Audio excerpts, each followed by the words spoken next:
हाँ तो फ्रेंड्स, आपके अपने यूट्यूब एम क्लासेज पे आपका स्वागत है। और आज हम आपको बताएंगे कि liner equation and equations into variables, इसका मतलब होता है दो चरों वाले रैखिक समीकरण युग्म। आज हम बताएंगे कि परीक्षा में इस प्रश्नावली से किस टाइप के प्रश्न परीक्षा के अंदर पूछे जाते हैं। तो हम बिना देरी के स्टार्ट करते हैं कि ये प्रश्नमाला 9 नंबर की परीक्षा के अंदर पूछी जाती है। कितने नंबर की? 9 नंबर की। इसमें 3 प्रश्न तो आते हैं एक नंबर के, एक प्रश्न आता है 2 नंबर का और एक प्रश्न आता है 4 नंबर का पूछा जाता है। तो हम बताएंगे आपको कि 1 नंबर के प्रश्न किस टाइप के आते हैं, 2 नंबर के प्रश्न किस टाइप के आते हैं और 4 नंबर के प्रश्न किस टाइप के परीक्षा के अंदर पूछे जाते हैं। तो हम एक नंबर के जो प्रश्न परीक्षा के अंदर पूछे जाते हैं, हम पहले वो स्टार्ट करते हैं। तो हमारा पहला क्वेश्चन है एक नंबर की जो प्रश्न है उनमें से हम बताएंगे कि किस टाइप के प्रश्न परीक्षा के अंदर पूछे जाते हैं। तो इसमें हमारा पहला क्वेश्चन है जैसे x माइनस 2y बराबर 0 और एक प्रश्न आ गया, समीकरण नंबर आ गया 3x प्लस 4y माइनस का 20 बराबर क्या आ गया 0।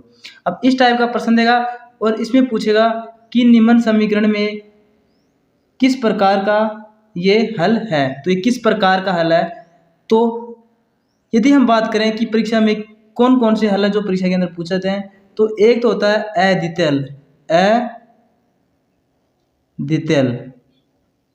अद्वितीय हल होता है, और एक होता है अनंत हल जिसको संगत भी कहा जाता है, संगत हल भी। तो जो अद्वितीय हल होता है उसका फॉर्मूला होता है a1 बटे a2 बराबर b1 बटे b2 नहीं होता है। और अनंत हल का ये होता है फॉर्मूला a1 बटे a2 बराबर b1 बटे b2 बराबर c1 बटे c2। अब हमें ये देखना है कि ये जो प्रश्न समीकरण है ये किस प्रकार का हल है इन दोनों में। तो देखो a1 बटे a2 इसका मतलब क्या है, x के कोई गुणांक नहीं, इसका मतलब 1x का मान, तो 1/3 कोमा माइनस 2/4। देखो यहाँ पर -2 है, नीचे प्लस का 4 है, तो इसको काटेंगे कितने आएंगे, इसके आएंगे -1/2। उसके बाद में है ये बराबर 0 आ गया और यहाँ पर इसका कोई अचर पद नहीं है, इसमें कोई अचर पद नहीं है। तो इसका मतलब देखो ये आ गया, तो a1 बटे a2 b1 बटे b2 नहीं है ना, ये इसके बराबर नहीं है। इसका मतलब ये क्या है, ये एक अद्वितीय हल है। कौन सा हल है? अद्वितीय हल है। अब हम बात करते हैं अनंत हल। अनंत हल को अनेक हल भी कहा जाता है। जैसे आपके पास कोई समीकरण है जैसे 2x plus 3y minus 3y बराबर 9, ये मान लेते हैं, और एक मान लेते हैं 4x प्लस 6y बराबर 18। तो यहाँ पर देखो 1/2 आ जाएंगे, 2/4 है तो कितने आ जाएंगे 1/2। फिर 3/6 है तो कितने आ जाएंगे 1/2। उसके बाद 9 बटे कितने हैं 18 है, तो 1 बटे कितने आएंगे 2। तो यहाँ पर देखो 1/2 और कोमा 1/2 कोमा 1/2, ये समीकरण ये आ गया। तो इसका मतलब क्या है, इसका मतलब यह है कि a1 बटे a2 बराबर b1 बटे b2 बराबर c1 बटे c2। इसका मतलब ये क्या है, ये है अनंत हल। इसमें 1 नंबर के किस टाइप के प्रश्न पूछ जाते हैं, जैसे ये आपके पास कोई ग्राफ है,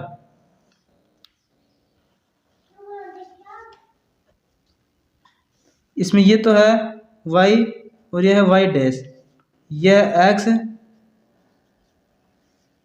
यह है x डैश और ये होता है मूल बिंदु। कई बार प्रश्न पूछा जाता है कि मूल बिंदु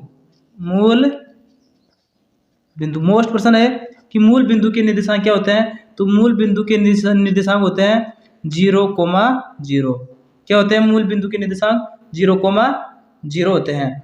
अब हम बात करते हैं कि इसमें से और किस टाइप का प्रश्न आता है।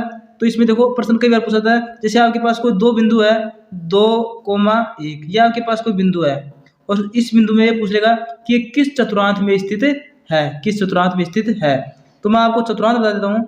तो ये तो होता है फर्स्ट चतुर्थांश, ये होता है द्वितीय चतुर्थांश, और ये होता है तृतीय चतुर्थांश, और ये होता है फोर्थ चतुर्थांश। तो इसमें प्रश्न कैसे आएगा कि 2 और 1, इसका मतलब यार 1 और 2 ये तो प्लस के होते हैं और ये भी प्लस के होते हैं, 1 और 2।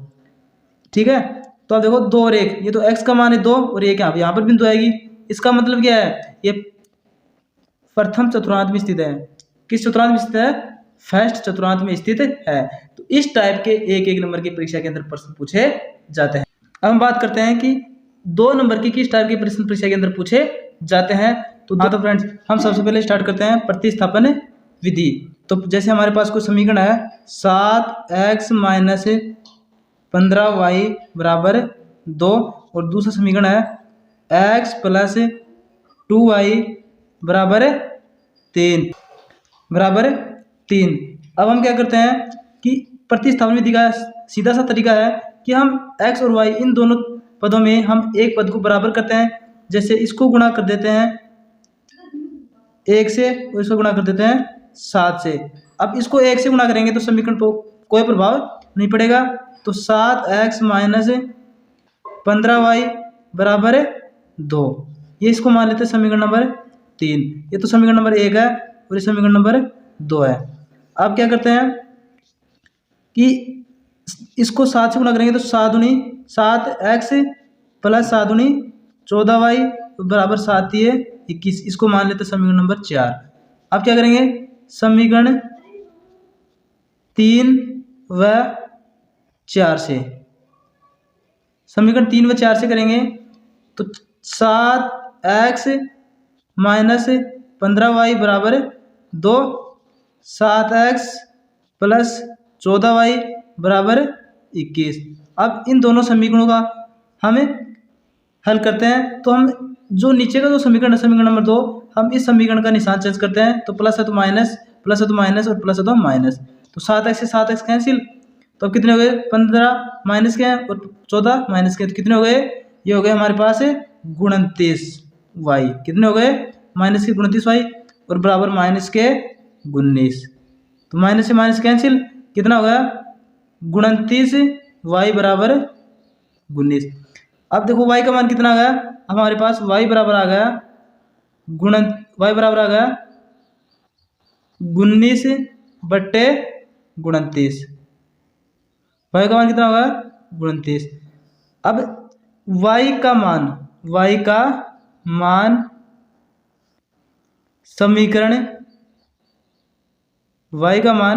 समीकरण 2 में रखने पर, किस में रखेंगे समीकरण 2 में रखेंगे। तो 2 उतार लेते हैं, x प्लस 2y बराबर 3। तो x प्लस 2 गुणा 19/29 बराबर 3।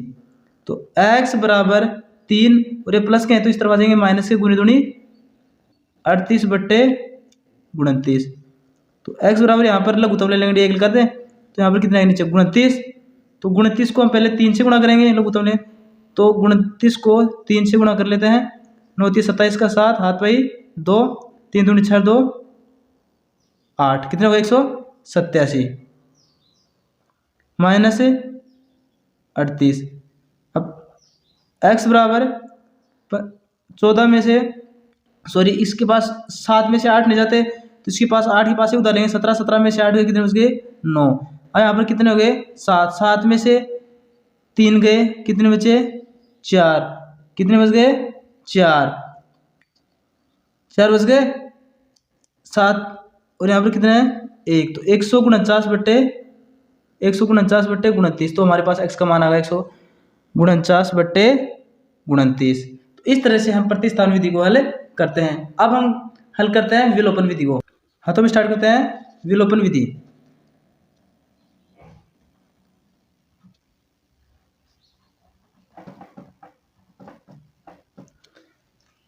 तो हमारा समीकरण नंबर है x प्लस वाई बराबर 14 और x माइनस वाई बराबर 4। तो इस विधि से हम क्या करेंगे, इसको मान लेते हैं समीकरण नंबर 1 और इसको मान लेते हैं समीकरण नंबर 2। अब क्या करेंगे कि समीकरण 1 व 2 को जोड़ने पर, तो विलोपन विधि होती है कि समीकरण 1 और समीकरण 2 को हम क्या करेंगे, जोड़ेंगे। तो समीकरण 1 व 2 उतार लेते हैं, x प्लस वाई बराबर 14, x माइनस वाई बराबर 4। तो इसको जोड़ेंगे तो कट गए, तो यहाँ पर कितने हो गए, 2x बराबर 14 और 4 18। x बराबर क्या आ गया, 18/2। तो x बराबर कितना आ गया, 9। तो x का मान आ गया 9। अब क्या करेंगे कि ये जो x का जो मान है, x का मान वो रख देते हैं समीकरण नंबर 1 में रख देते हैं। तो समीकरण नंबर 1 है x प्लस वाई बराबर 14। तो x का मान है 9 प्लस वाई बराबर 14। तो y बराबर 14 माइनस का 9। तो y बराबर कितने आ गए, 14 में से 9 गए, कितने बचे, 5। तो हमारे पास y का मान भी आ गया, x का मान भी आ गया, y का मान आ गया। तो हमारी ये हो गई विलोपन विधि। अब हम स्टार्ट करते हैं कि 4 नंबर का कौन सा प्रश्न परीक्षा के अंदर पूछा जाता है। और मैं आपको बताता हूं कि 4 नंबर का जो क्वेश्चन पूछा जाता है, उस क्वेश्चन के अथवा में भी एक और अन्य क्वेश्चन पूछा जाता है। तो 4 नंबर का जो क्वेश्चन पूछा जाता है वो पूछा जाता है ग्राफ। क्या पूछा जाता है, ग्राफ। ग्राफ पूछा जाता है। तो हम स्टार्ट करते हैं कि जैसे हमारे पास कोई समीकरण है x प्लस वाई बराबर 5, 2x 2x minus 2x minus 3y बराबर 15। ये हमारे पास दो समीकरण है, समीकरण नंबर 1 और समीकरण नंबर 2। और इन प्रश्न यह आएगा कि निम्न समीकरणों को आलेखी विधि से हल कीजिए। निम्न समीकरणों को आलेखी विधि से हल कीजिए। तो कैसे हल करेंगे, सबसे पहले हम करेंगे कि समीकरण 1 के लिए सारणी, समीकरण 1 के लिए सारणी। तो हम क्या करेंगे, सबसे पहले समीकरण नंबर 1 उतारेंगे। तो x प्लस वाई बराबर कितने आ गए, 5। x प्लस वाई बराबर कितने आ गए, 5 आ गए। तो x बराबर क्या लिखेंगे, 5 माइनस वाई। अब इसकी हम सारणी बनाएंगे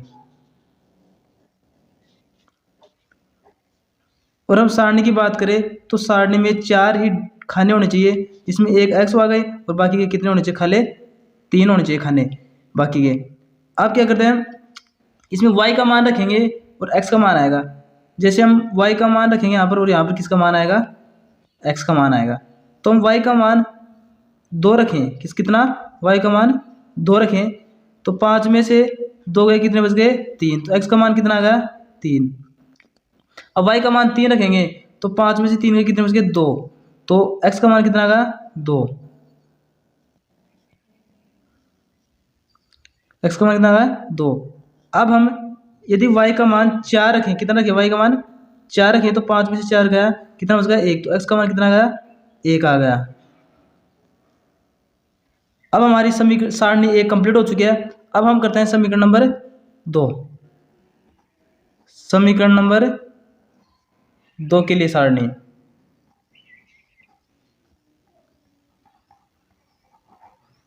समीकरण नंबर 2 के लिए सारणी। तो सबसे पहले हम समीकरण नंबर 2 उतारे हैं, 2x माइनस 3y बराबर 15। अब क्या करेंगे कि इन दोनों, देखो 2x यहाँ पर 3y है, तो हम 2x का मान ज्ञात करते हैं कि 2x बराबर 15 माइनस का बराबर 15 और ये प्लस का 3y। क्यों आएगा, क्योंकि ये प्लस माइनस का 3y इस तरफ आएगा, प्लस का 3y हो जाएगा। अब x बराबर कितना आ गया, 15 प्लस 3y बटे कितने आ गए, 2। अब हमें क्या करना है, y का मान रखना है और x का मान निकालना है।